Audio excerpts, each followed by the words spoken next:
Hello everyone, Lewis from Scrubwood Studios here with, well, I'm recording these unboxings back to back, but you'll probably get them like a couple of days apart or so.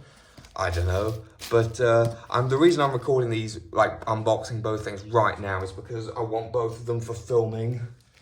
So yeah, nothing much more to say other than let's get into this. Now, there's only two figures in here and we've already unboxed one, so I know what the other one is. But there it is. Oh yeah, okay. It is... Ta-da! It's the Safari Ltd Carnotaurus, but for Prehistoric Valley it's going to be Pycnomenosaurus because this figure's a bit too bulky for Carno, and I wanted to include a more obscure Abelisaur. So let's get this bag open. Oh, it's already open. It just comes out this way. I'm immediately quite impressed by the paint on this thing. I quite like the paint job. And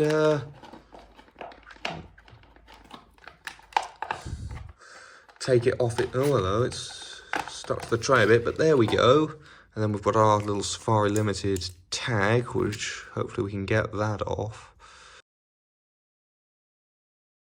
And let me just look in this little thing to see if there's any like information about the animal or not. Oh yeah, there is a bit. Oh, and I've accidentally just torn it, blast, but that was stupid. But there you go, there's a little just bit of information about the animal there. But without further ado, let's see, can he stand or is mine warped? He can stand, just about though. I may need to... Oh, he's a more rubbery plastic than what I am used to with Safari. To an extent. Might have to do some hot water with him. His feet are quite big, I will say. That's one little critique I will make immediately. But let's start up here at the head. I do like the way the eye is painted. Look at that. At first I thought it was just black, but no, it's like a very dark green with a proper like black pupil. Hold on, let's...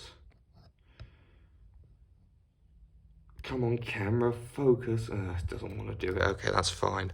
But the eyes look very good, trust me. Horns are nicely sculpted. Does have lips, which I like. Teeth aren't too bad. They're not the best, but they're pretty decent considering that it does have lips. I'm not a huge fan of the way this grey has been applied. It seems a bit smudgy compared to this like brown or like greyish brown on the underside, so I'm not a huge fan of that. And also, some of the detail on top looks really nice. It's very nice fine scale detail. But there's the same detail on the underside, but it looks a bit smudged in places, almost like one of my models, to be honest, one of my custom models where I don't smooth something out correctly, or I was a bit clumsy with the texture stamp. Like, hold on, let me see. Let's see if I can show that a bit better. Like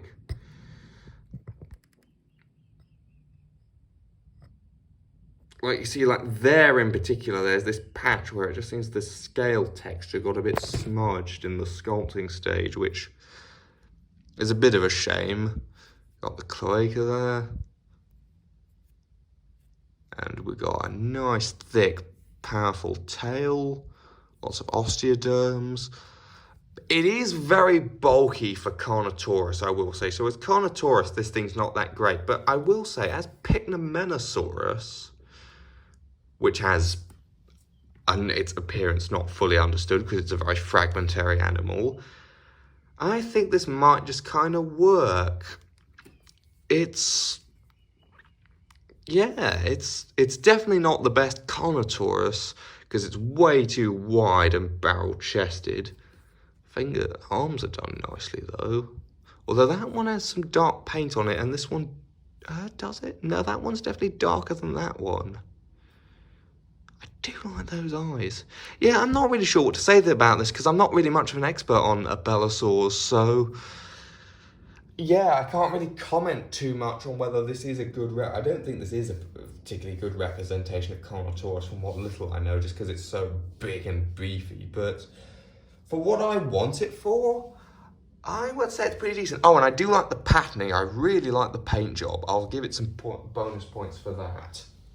So without further ado, let's get on to some outside photos and size comparisons.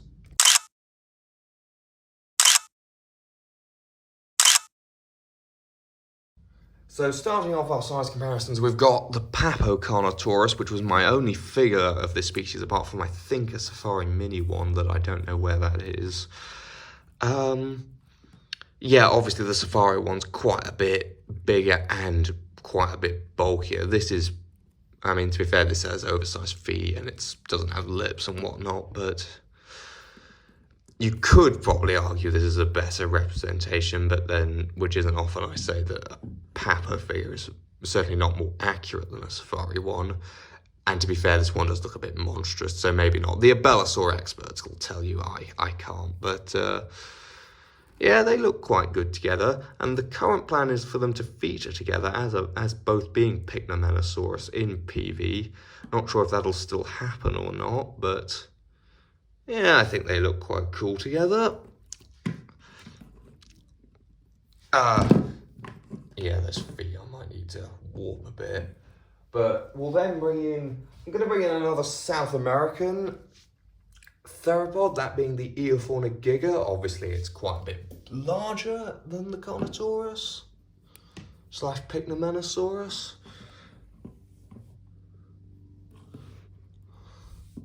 Like its tail alone is almost as long as the whole figure of the Carnotaurus.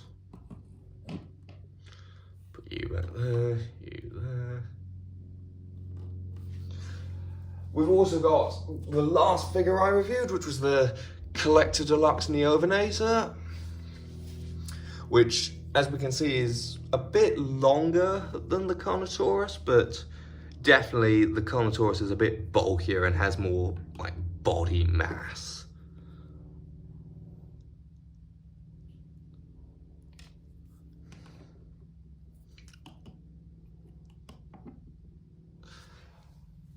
And then for just two more size comparisons, first of all, I'm just going to bring in the Safari Allosaurus, just because it's a Safari figure that I suspect probably quite a lot of people own.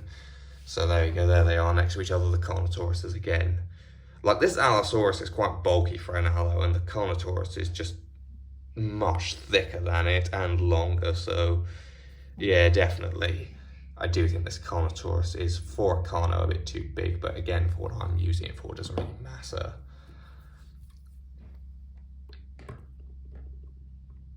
And then, for one more size comparison, if I can get the Carno to stand up, I haven't taken the tag off it just yet, but it's going to be the Collector 1:40 scale human, which I'm going to make my new consistent size comparison. So yeah, there you go.